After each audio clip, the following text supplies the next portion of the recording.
বিদ্যুতের খরচ তো বাড়ছিলই, এবারে আমাদের না বুঝতে দিয়ে বিদ্যুতের স্ল্যাব কমিয়ে দেওয়ার মধ্য দিয়ে প্রতিটি পরিবারের উপরে বিদ্যুতের বাড়তি বোঝা চাপ সৃষ্টি করলো রাজ্যের সরকার।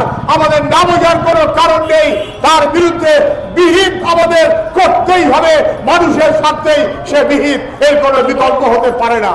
ইলেকট্রাল বন্ডে টাকা দিয়েছে বিজেপি সবচাইতে বেশি, দ্বিতীয় সবচাইতে বেশি টাকা দিয়েছে তৃণমূল।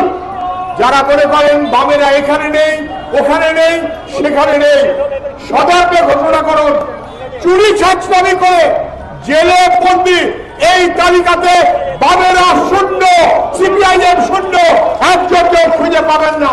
ইলেকটোরাল বন্ডে টাকা বেড়ে মানুষের উপরে বোঝা চাপিয়ে দেওয়া, ইলেকটোরাল বন্ডের ক্ষেত্রেও বামেরা শূন্য, সিপিআইএম শূন্য।